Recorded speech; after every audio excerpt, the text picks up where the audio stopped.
The music, the costumes, the hair, there's only one ABBA. And after decades off going their own way, Benny Andersson has been a music legend for decades. As one of the masterminds behind ABBA, he gave the world songs that still make us sing and dance today. But behind the glitter and chart-topping hits, life wasn't always easy. ABBA's breakup hit hard, and Benny faced personal and family struggles that few fans knew about. He kept most of it private, choosing to let the music speak for him.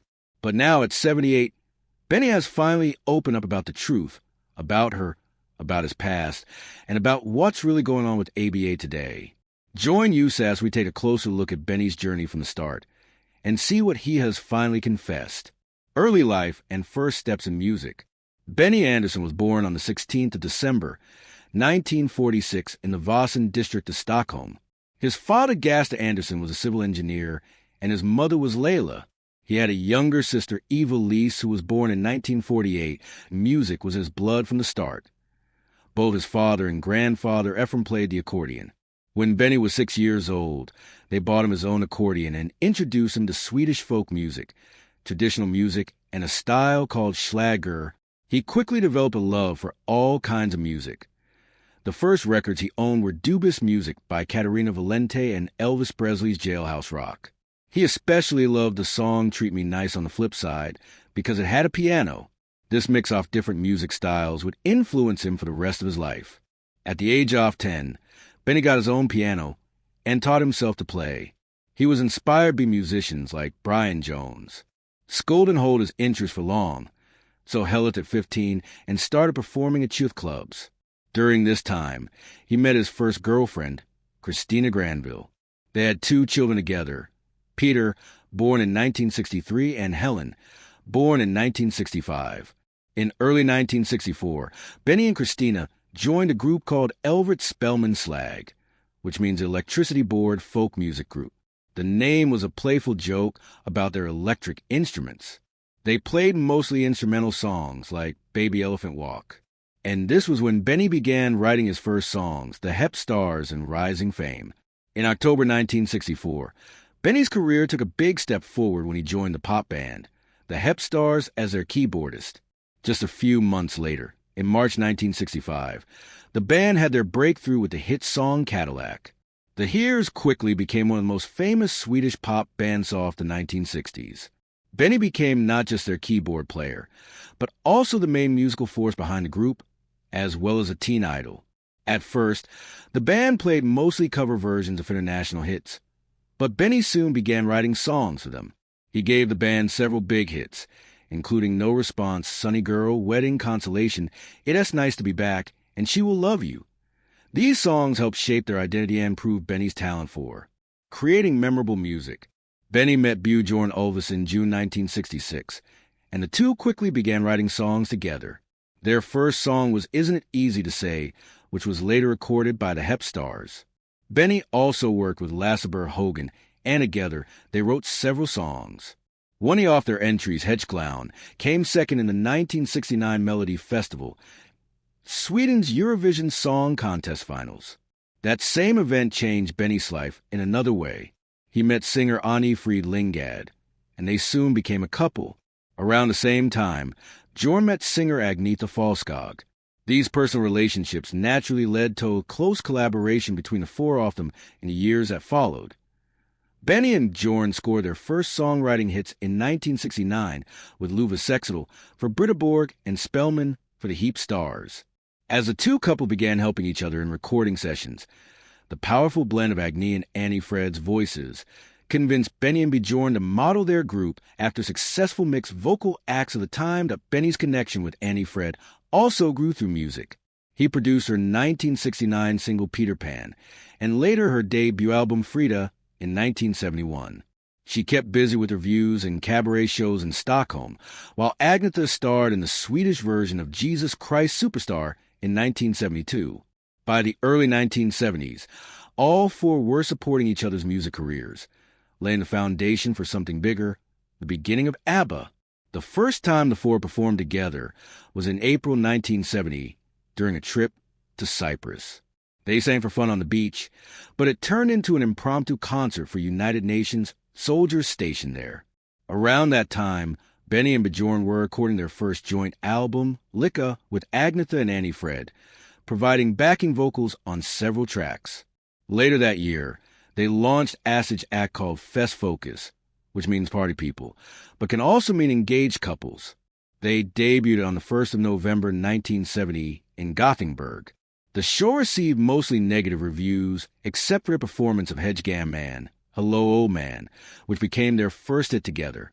Credited to Bjorn and Benny, the song reached number 5 on the sales charts and stayed at number 1 on Senskapen for 15 weeks. By 1971, the four were working together more often, adding vocals to each other's songs and touring. Benny and Bjorn released more singles like Date Koning and Dr. Halpen No Doctor, Can Help With That, and Tank Om Jordan Vorong. Imagine If Earth Was Young with Agnetha and Annie Fred's voices playing a bigger role.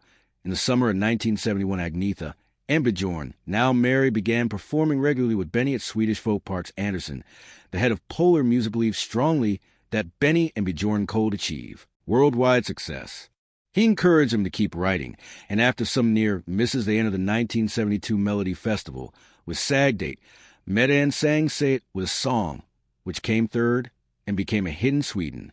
Then an unexpected success came from Japan, where their song, She's My Kind of Girl, made it into the top 10 in 1972. The real spark came in June 1972, when their release People Need Love with Agnetha and Annie Fred featured more prominently. It was credited to Bjorn and Benny, Agnetha, and Annie Fred, and while it only reached number 17 in Sweden, it was enough to prove they had something special. It even charted in the United States, marking the first small step toward what would soon become ABBA's worldwide success.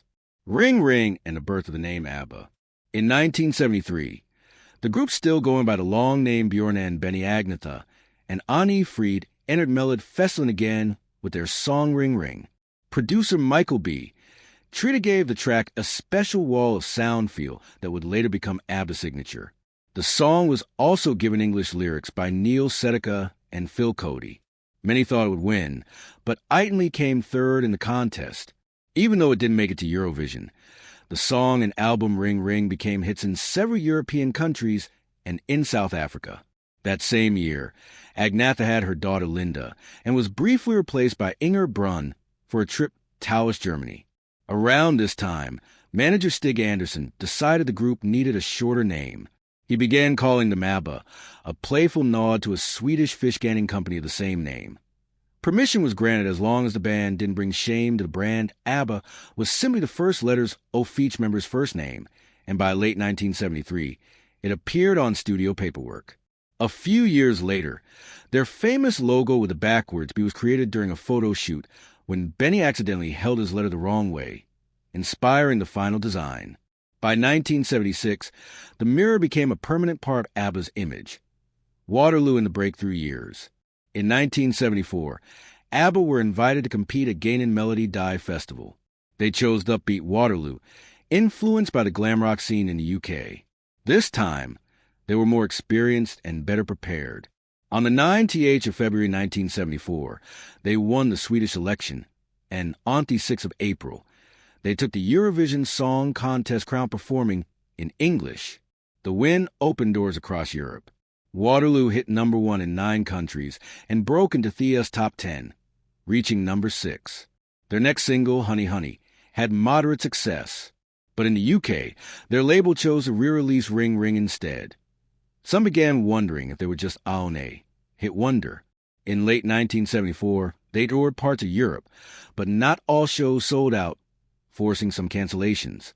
Things changed in early 1975 when they toured Scandinavia and played to packed venues.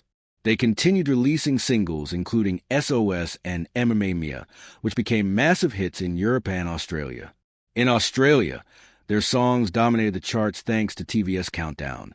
Mamma Mia stayed at number 1 for 10 weeks. By early 1976, ABBA had become a household name in many countries, although breaking into the youth album market was still difficult. In March 1976, ABBA released Greatest Hits, their first UK number 1 album, which included the new song Fernando. It became one of their biggest hits ever, topping charts in at least 13 countries and selling over 10 million copies worldwide. Later that year, they released Arrival, which took their success to a new level. The album included Money, Money, Money, Knowing Me, Knowing You, and their most famous hit, Dancing Queen, which topped charts globally, including in the United States. In January 1977, they launched their first major tour, starting in Norway and traveling through Europe before heading to Australia. There they played for huge crowds despite challenges like heavy rain and even a bomb scare in Perth. The Australian tour was so intense it was later captured in ABBA the movie. By the end of 1977, they released ABBA the album alongside the movie. Then in April 1979, ABBA released Valves, who recorded partly in Miami's famous Criteria Studios.